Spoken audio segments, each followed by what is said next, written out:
Hello and welcome to a very special episode of Antique Vault TV. I'm so excited. This is one of the finest art, antiques and jewellery fairs in the world.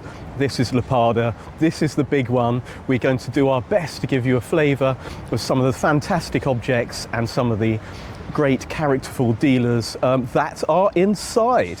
We are in Berkeley Square, Mayfair, London.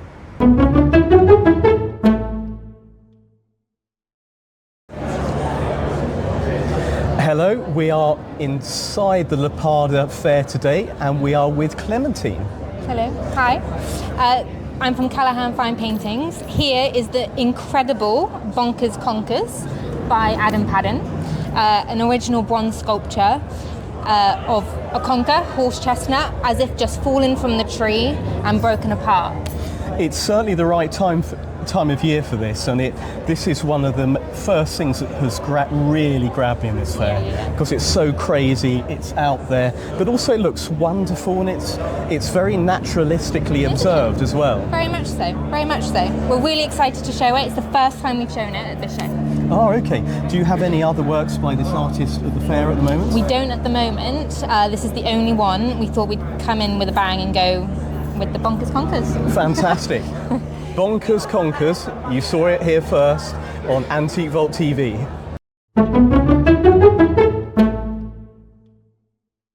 Hi Clementine, thank you very much for coming on to demonstrate some fabulous pieces here. If you'd like to tell us about this main piece here, please. So this is by an artist called Claude Bernard, 20th century artist, painting in Paris, born in 1930, died in 1999. That sort of post-cubist style, where he's really using really thick impasto, and you can see on this particular one he's really scraping it back. So he lets the paint dry and then he goes in with the back of his paintbrush and scrapes away all these detailing. It's a beautiful work, and it would look lovely in any collection. Fantastic, striking piece. And it's nice to be well lit here, so we can show off. But also I've got to ask about the whale as well. Whale, yeah. So the whale is by a British artist called Tobias Martin. And Tobias, he really understands his animals. We have a beautiful collection. You can only find his work with us. And the whale here is extraordinary. And it's the patina that makes it. That sort of vivid electric blue is really outstanding. Fantastic, striking, modelled after life. Yeah, beautiful and graceful. Yes, exactly.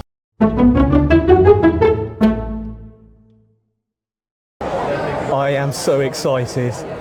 This is a magnificent collection of silver. We are with Oliver Newton, and there are some first-class, really amazing pieces here. Thank you. And Oliver, could we start over here? Because I was trembling when I saw it. Yes, these are rather special. We have a pair of these. We have one on the other side as well. This is a late Paul Storr, so he retired in 1838. These are 1835. They've got that wonderful Rococo revival look to them, but also they've got that Regency essence as well, with the sort of column and the acanthus leaf designs. But they have a wonderful spread to them. Do you think it's fair to say English silver doesn't get better than this? No, I think this is, well, and the wine coolers aren't bad either, but this period, the late 1820s, early 1830s. The detail, just the skill and the execution on the wine coolers is absolutely fantastic. Can you give some more details as well? So these were just made about 6 years before the candelabra by Benjamin Smith III. Benjamin Smith was, the second and third were contemporaries of Paul Storr, very much of the same quality.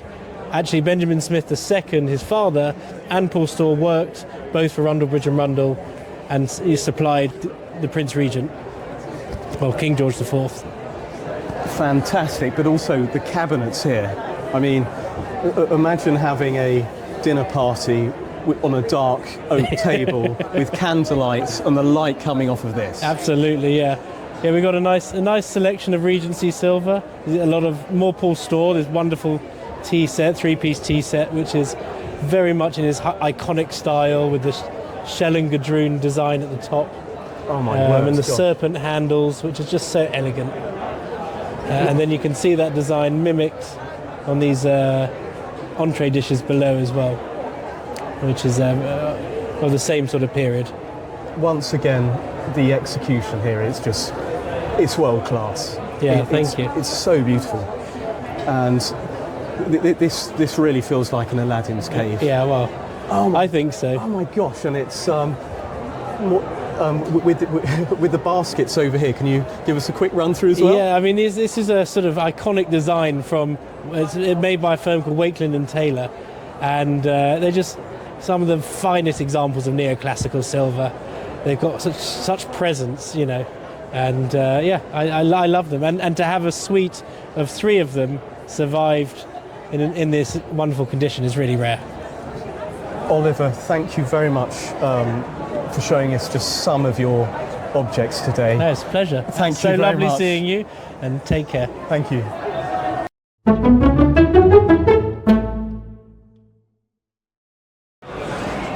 Hello, I'm with Emily and Natalie, and we've got some fantastic, characterful pieces of modern sculpture. Thank you. Welcome to the LAPADA show. My name's Emily from Gladwell and Patterson, London's oldest art gallery. We've got galleries in London, Knightsbridge, and also in Stamford and Lincolnshire, so do visit us there. But we kind of wanted to talk to you today about this fantastic sculptor, Anthony Theakston, and you can see here one of his bronze works here, and then another one over here as well, the larger piece here. And he's fantastic with his patina and finish. We often have clients come up to us and ask if it's marble or stone, but they're all bronze, limited editions, and he used to work in ceramics and then really perfected this finish where you've got this gradation, and it's all with chemicals and heat and creates this lovely bronze finish. So he specialises in this patina process and works with a specific artist in Wales to create it. He's actually worked with that same artist for over 5 years, and they can't be separated. He loves how he works and vice versa. Anthony himself has lots of prestigious collections on his work in the Ashmolean and the Fitzwilliam as well. Anthony's just a really, we think, one of the leading contemporary sculptors in the UK and internationally as well. I have to say, because I'm a big fan of the barn owl, and I go and see real barn owls at somewhere called Bow Beach in Kent, which is a fantastic sort of birding spot, but the use of the patination here follows nature. And yeah, it's very striking. I think this has got to be one of my favourite pieces from the entire show. Thank you. Thank you, ladies.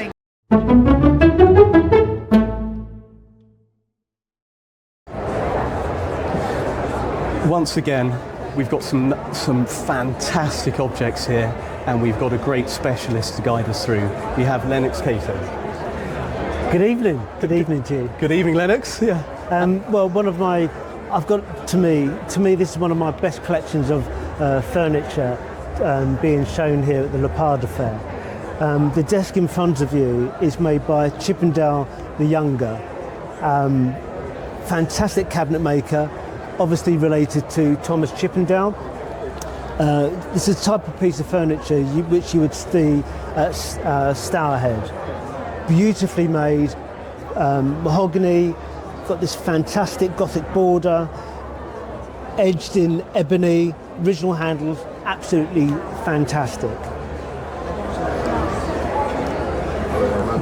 But also, Lennox, we've got some further items here. If we could focus on the Henri Vien piece here as well, which is, gosh, that's striking, isn't it? It's unbelievable. Apparently, I've just had a gentleman tell me there's one almost identical in the V&A. Oh. And when he saw this, he said, Lennox, you've underpriced this. This is a museum piece. The condition is signed in the front here, just there. The marble, the serpents, it's all about condition and fine quality, and this is it in bucket loads. I have to say, the execution, the quality, the skill of execution here is absolutely first class. It's superb, isn't it? It's superb. Gosh. The other thing which I'm so proud of is, I think, part of my star lot or my collection are these tables. They're in the kind of Gothic or Pugin manner. We've done lots of research, but we're still coming up against a brick wall to know who actually made them. The tops are made of glass and they're all hand painted, which are simulating different marbles and agates. The colours are just so lovely and fresh. The mounts are gilt metal. This is what we call lamb's tongues. The casting is so fine you could almost cut your hands on them. Look at these colours. You've got blue, simulating blue lapis, all these rare, say, marbles and agates. Along the frieze, you've got this Gothic arcaded effect. Again, different Roman or antique marbles on these cluster column legs, or these column legs with these inset panels and ormolu. These are palace pieces of furniture. These are serious pieces. Well, that's absolutely fantastic, and we do our best with limited equipment, but I fear that we won't capture how fabulous this tabletop is. Absolutely. And I'm a synesthete, so I've got a mild blurring of the senses, which is an unusual condition. But this is doing all sorts of things to me at the moment.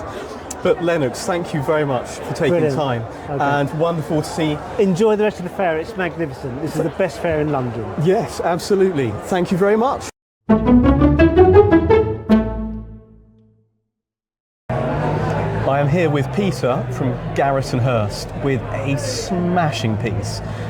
I saw it from 200 metres away, something like that, and it's a small piece, but the quality of execution. Well, actually, I'll hand over to the expert, Peter. All right, thank you for that introduction. You've got a good eye, sir. This is a bust called Le Chinoise by Jean-Baptiste Carpeaux, who was a well-known 19th century sculptor who worked in Paris. And in 1870, this piece was cast in bronze, and the rights were later acquired by the Seuss foundry of Paris, and they edited it and have produced this stoneware version, which is probably unique, extremely striking. It has a quality all of its own, and you will see that it's fantastic from 360 degrees angle, as any good sculpture should be. It's for sale, and we're here at Berkeley Square Fair in the middle of London till Sunday. Pop on down. Thank you very much, Peter.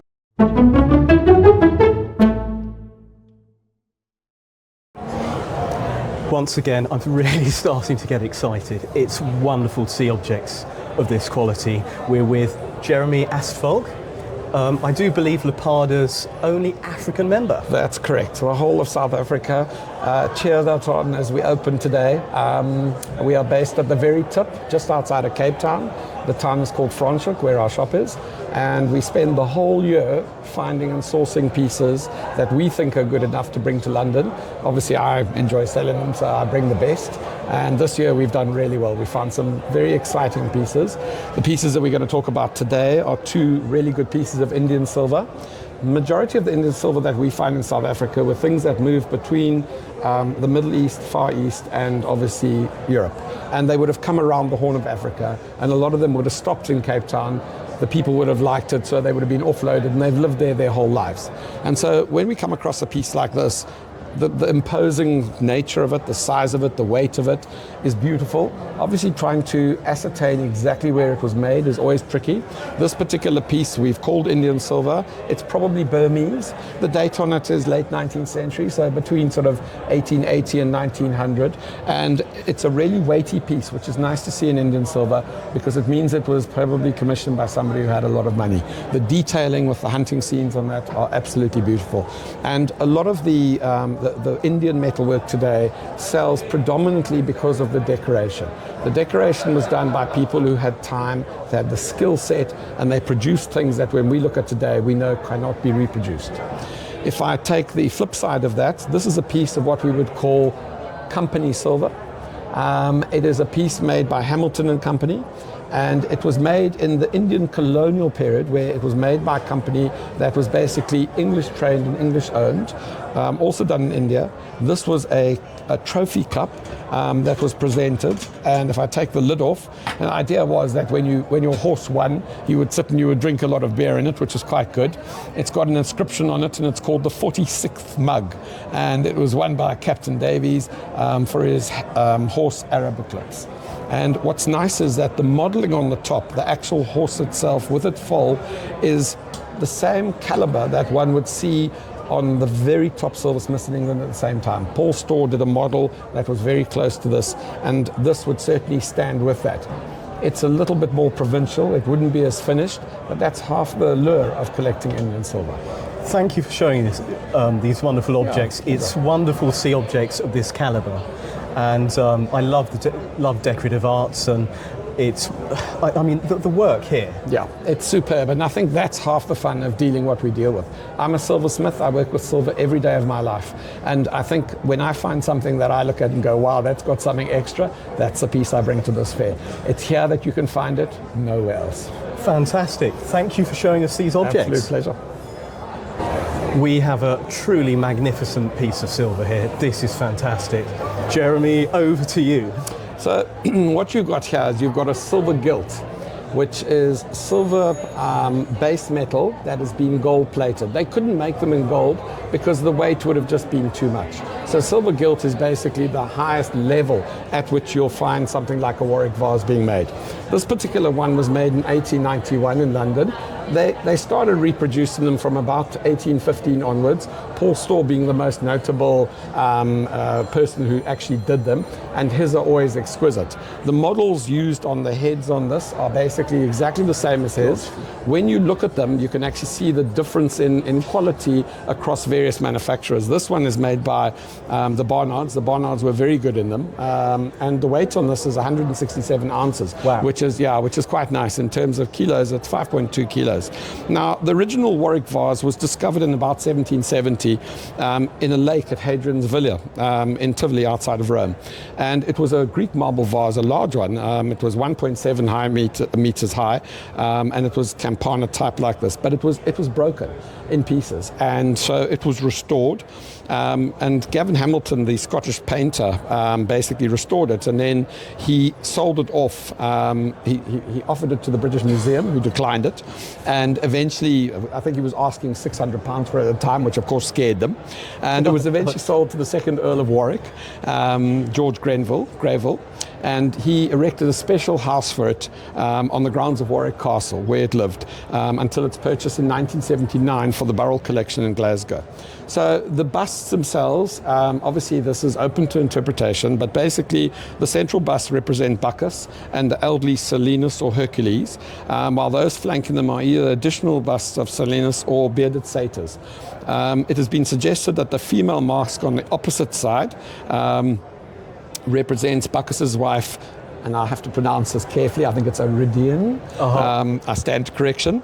And yeah, so, you know, it's the kind of thing that has come down through the silver genres as being probably the most sought after design in terms of silver. It's a piece that is classic when you look at it.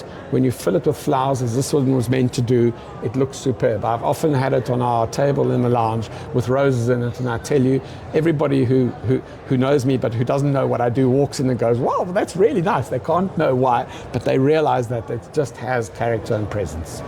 Gosh, Jeremy, it is magnificent, as I said earlier. Thank you very much for showing it. Nice to share it with you. Thank you. All right. I couldn't resist it. I've seen a cow creamer, and I'm a fan of PG Woodhouse.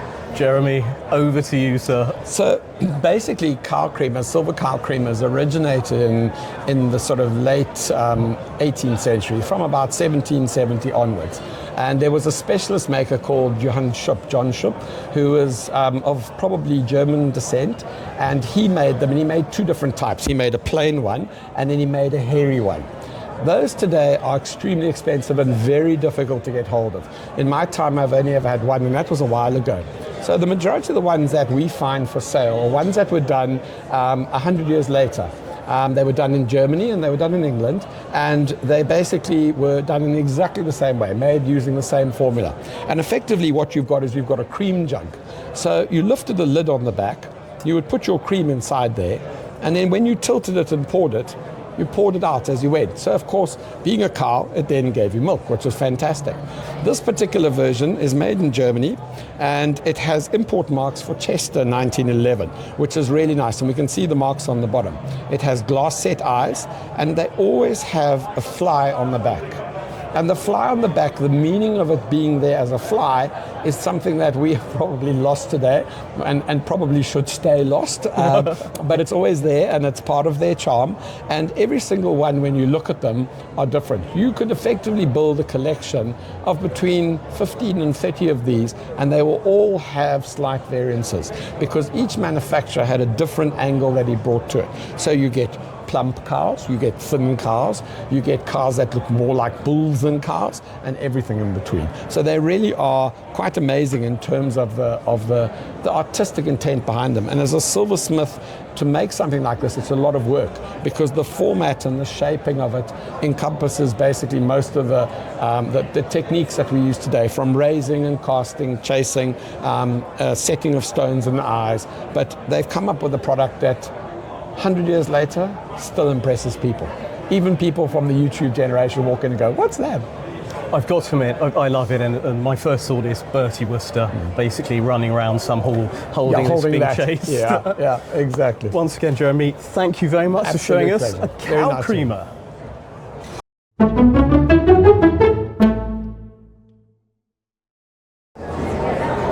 We have a very, very striking piece coming up, and we've got Alex, who is the expert, who's going to talk us through it. Hello. Hello, Alex. Hello. We've got a Bernard buffet here. Yes. And what an image! It is. It's a fantastic image. It's an image that was painted in the last year of his life, and is full of symbolism, not just about him, but about religion. You can see the cross here. But it was a last hurrah for the artist in that, in his last year of life, he really looked back in history. So he was looking back at the old masters and the way the old masters painted predominantly royalty or horsemen or cavaliers of the house of royalty.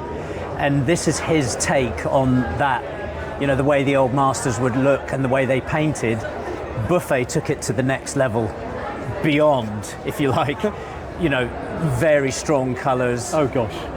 Some self-reflection in the face as well. Maybe there's a little bit of depression here, or there's a little bit of, what have I done with my life and what have I done with my career? Mainly, I like to think it is a last hurrah, because his earlier works were this colour. They were really strong and powerful. But interestingly, most and unusually, he's had a frame commissioned for it. So this frame was commissioned for the piece, and it is almost identical to what a original old master painting would be in. French, hand-carved ormolu frame.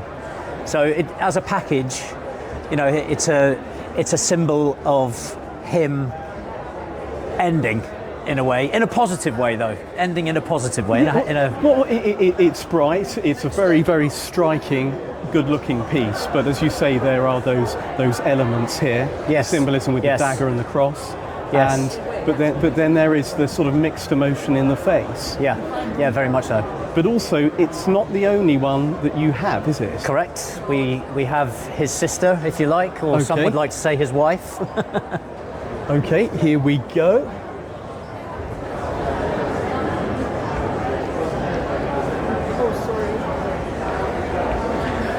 Fantastic, Alex.